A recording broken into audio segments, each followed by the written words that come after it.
Sexuality ಮಿತ್ number 11. ಫ್ಯೂಬಿಕ್ care, penis ಮತ್ತು ವೆಜೇನ ಸುತ್ತಮುತ್ತ ಇರುವಂಥ ಒಂದು ಏರ್ಗೆ ಫ್ಯೂಬಿಕ್ ಕೇರ್ ಅಂತ ಹೇಳ್ತೀವಿ. ಅದು ಇರೋದು ಒಳ್ಳೆಯದ ಅಥವಾ ಕೆಟ್ಟದ? ಆ್ಯಕ್ಚುಲಿ ಹಾರ್ಮೋನ್ಸ್ ಅಂದರೆ ಸೆಕ್ಸ್ ಹಾರ್ಮೋನ್ಸ್ ರಿಲೀಸ್ ಆದಾಗ ಅದ್ರ ಜೊತೆಗೆ ಫ್ಯೂಬಿಕ್ ಕೇರು ಸಹ ಶುರು ಆಗತ್ತೆ. ಅದು ಟ್ರಿಮ್ ಆಗಿತ್ತು ಅಂದರೆ ಅದರಿಂದ ಬೆನಿಫಿಟ್ ಇದೆ. ಒಂದು ಟೆಂಪ್ರೇಚರ್ನ ರೆಗ್ಯುಲೇಟ್ ಮಾಡುತ್ತೆ, ಬ್ಯಾಕ್ಟೀರಿಯಾ ಗ್ರೋತ್ ಆಗ್ದಂಗೆ ನೋಡ್ಕೊಳ್ಳುತ್ತೆ, ಜೊತೆಗೆ ಒಂದಕ್ಕೊಂದು ಫ್ರಿಕ್ಷನ್ ಆಗೋದ್ರಿಂದ ಒಂದು ಲೂಬ್ರಿಕೆಂಟ್ ಥರ ಹೆಲ್ಪ್ ಮಾಡುತ್ತೆ.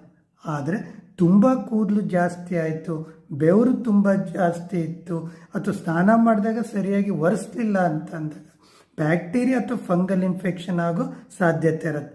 ಫ್ಯೂಬಿಕ್ ಕೇರ್ ಇರೋದು ಒಳ್ಳೆಯದು, ಬಟ್ ಟ್ರಿಮ್ ಮಾಡ್ಕೊಳ್ಳೋದು ಒಳ್ಳೆಯದು. ಪದೇ ಪದೇ ಶೇವ್ ಅಥವಾ ವ್ಯಾಕ್ಸ್ ಮಾಡ್ಕೊಳ್ಳೋದ್ರಿಂದ ಆ ಏರ್ ಫಾಲಿಕಲ್ಲು ಸ್ಕಿನ್ನು ಡ್ಯಾಮೇಜ್ ಆಗುತ್ತೆ, ಇನ್ಫೆಕ್ಷನ್ ಆಗೋ ಸಾಧ್ಯತೆ ಇರುತ್ತೆ. ಸ್ನಾನ ಮಾಡಿದಾಗ ಕ್ಲೀನಾಗಿ ಡ್ರೈ ಮಾಡ್ಕೊಂತು ಅಂದರೆ ಯಾವುದೂ ಇನ್ಫೆಕ್ಷನ್ ಇರೋದಿಲ್ಲ.